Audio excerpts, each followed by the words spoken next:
This is Peter from Sun Insurance and Logistics, coming live today. If you are new to our channel, please consider to look at this content and subscribe. We do videos every Saturday touching on logistics and insurance. So I hope this finds you well, and don't forget to share this content. If you are a returning subscriber, thank you very much for helping us out, and we really appreciate your effort in helping us for this channel to grow. So today I'm talking directly to owner operators and those people, big companies who have drivers driving for them. And every time and again I've been meeting people as I do the business of selling insurance. A lot of people have been saying they have a problem of retaining drivers. What happens is they hire a driver, they do the interview with them and they like them, and after that they train them for weeks and they are ready to go on the road. But a problem comes when a driver drives a truck for just a month or 2 months and they just quit. And they have been asking again and again, and what's really wrong? You invest a lot of time, a lot of money to search and hire those drivers. But at the end of the day, they just go for various reasons. So I've been doing my research, and these are my suggestions. The way I'm thinking, you are supposed to be treating these drivers, so you can actually retain them. So the first thing is think of a way to build a strong employee relationship, a driver owner operators relationship. Because if you don't have a good relationship and somebody's working for you, there's no way the business is going to move forward smoothly. There's going to be ups and downs, a lot of challenges. So the first thing, most drivers, I think, they are afraid is because of the payments. If you are one person who does not provide quick payment for your drivers or prompt payments, that's really a big problem.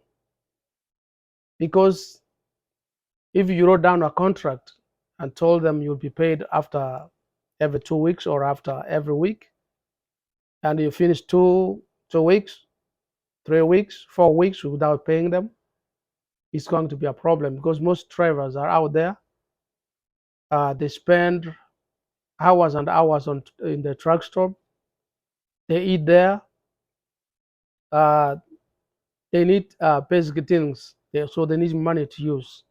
So if your payment is not going to be very prompt, it's going to be a problem, and that's something which you need to rectify right away.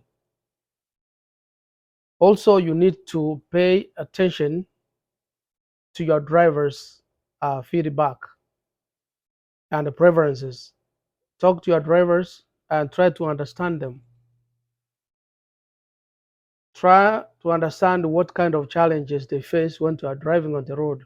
You might be blaming them only to find that they are having problems which you know. So open up to your drivers, and if there's a problem, find a way to mitigate.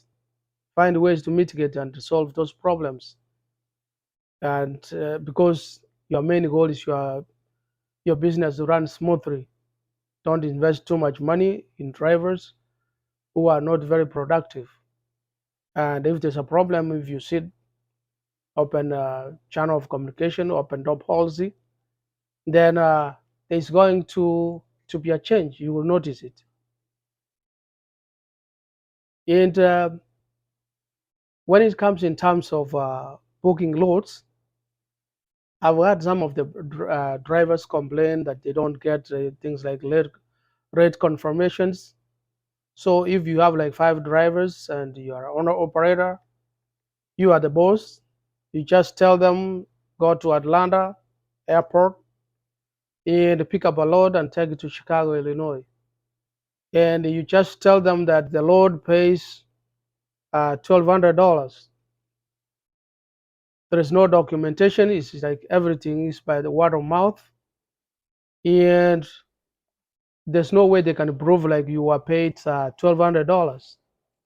If it's $1,200 and you are paid $1,500, then there's a problem right there if they found out. So what I'm trying to say, be transparent to your transparency is very very important to your drivers. If you agreed you are going to pay them 23% or 25 or 30, or you are going to do a 50-50, it's better to be very transparent.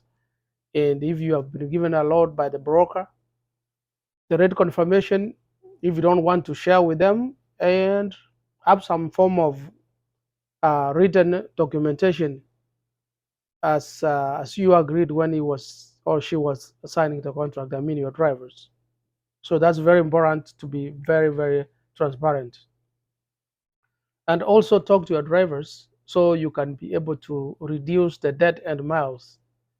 Some of the drivers, you may find they are very very tired in one truck stop and they want to move to another truck. Sometimes understand and tell them, like if you have been in a truck stop which is you've stayed there for a week and there's no load coming out, it's better to move to another, another city whereby you can have a change and probably increase chances of getting a load from there.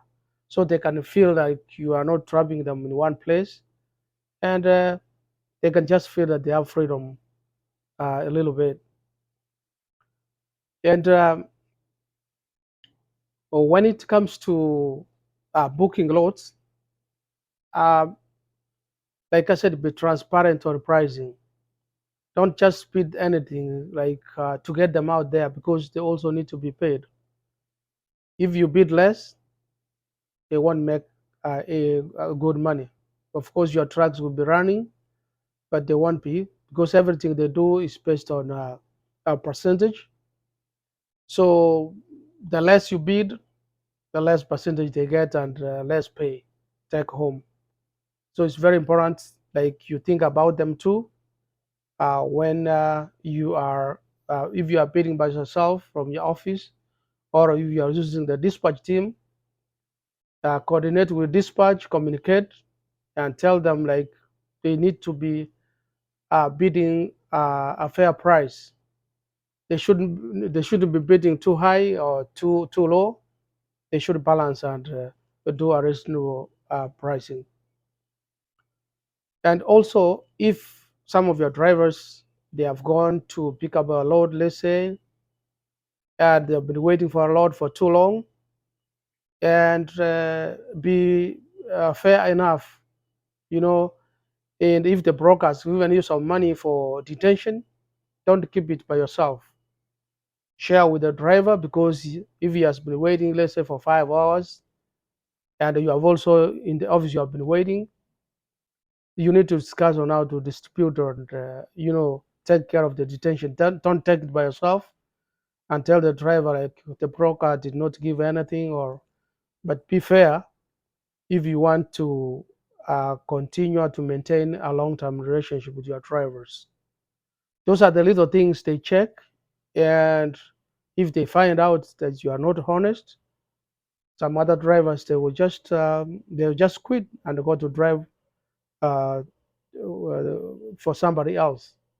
So it's very very, some of the things they might look very basic, but if you cannot handle them very carefully, you might be having some problems in dealing with these drivers.